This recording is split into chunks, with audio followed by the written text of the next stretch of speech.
Hello అండి. Welcome to business series part 4. ఈ short వీడియోలో థ్రెడ్ బ్యాంగిల్స్ బిజినెస్ గురించి ప్రోస్ అండ్ కాన్స్ అదేనండి మంచి చెడుల గురించి అయితే చెప్తాను. నిజం చెప్పాలి అంటే ఇందులో మంచి కంటే చెడే ఎక్కువుంది. అందుకే కాన్స్‌తో ముందు స్టార్ట్ చేస్తున్నాను.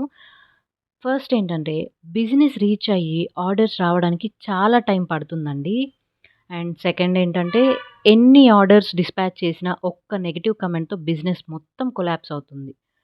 థర్డ్ పాయింట్ ఏంటంటే, చాలా health issues like back pain, body pains, చేతుల నొప్పులు, మెడల నొప్పులు ఇలాంటివి బోలెడన్నుంటాయి. ఫోర్త్ కాన్ ఏంటంటే, స్టార్టింగ్ స్టేజెస్‌లో ప్రాఫిట్ చాలా తక్కువుంటుంది.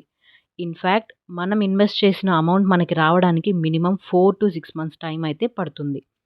అండ్ ఫిఫ్త్ పాయింట్ ఏంటంటే, ఆర్డర్ చేసే వాళ్ళకంటే ప్రైస్ ఎంక్వైరీస్ చేసేవాళ్ళు 10 రెట్లు ఎక్కువుంటారు. సో, ప్రతి ఎంక్వైరీ చేసేవాళ్ళు మనకు ఆర్డర్ ఇస్తారని బ్లైండ్‌గా అయితే ఉండకూడదు. సిక్స్త్ పాయింట్ ఏంటంటే, డిస్పాచ్ అండ్ కొరియర్ ఇష్యూస్‌కి మనమే రెస్పాన్సిబిలిటీ తీసుకోవాలి. కొరియర్ లేట్ అయినా, డ్యామేజ్ అయినా ఏదైనా సరే మనం రీపేమెంట్ అయితే చేయాల్సొస్తుంది రీఫండ్. అండ్ సెవెంత్ పాయింట్ ఏంటంటే, 100% హ్యాండ్‌మేడ్ అవ్వడం వలన మ్యాన్ పవర్ గానీ, వర్కర్స్ కాస్ట్ కానీ చాలా చాలా ఎక్కువ. ఇవి మేజర్ కాన్స్. ఇప్పుడు ప్రోస్ విషయానికొస్తే, ఈ బిజినెస్ తక్కువ ఇన్వెస్ట్‌మెంట్‌తో స్టార్ట్ చేయొచ్చు. మినిమమ్ 500 ఆర్ 1000 రూపీస్ ఉంటే స్టార్ట్ చేసేయొచ్చు. ప్రోస్ ఏంటంటే, సోషల్ మీడియాని యూజ్ చేసుకొని ఆన్‌లైన్‌లో సేల్ చేసుకోవచ్చండి. ఇంతకు ముందులా షాప్స్‌లో పెట్టి రీచ్ అవ్వడానికి సంవత్సరాలు ఎదురు చూడాల్సిన అవసరం అయితే ఉండదు.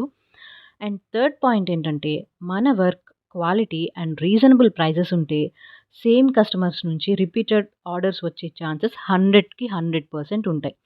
అండ్ ఫోర్త్ పాయింట్ ఏంటంటే, ఒక్కసారి రీచ్ అయితే ఆర్డర్స్ అండ్ ఇన్‌కమ్ బానే వస్తుంది. లక్షలు సంపాదించడం కష్టం గానీ, కరెక్ట్‌గా చేస్తే వేలైతే సంపాదించొచ్చు. ప్రస్తుతానికి నాకైతే ఇవే గుర్తొస్తున్నాయి. నేనేమైనా మిస్ చేశాను అనిపిస్తే డెఫినిట్‌గా కామెంట్స్‌లో అయితే చెప్పండి. Thanks for watching and stay tuned for more videos.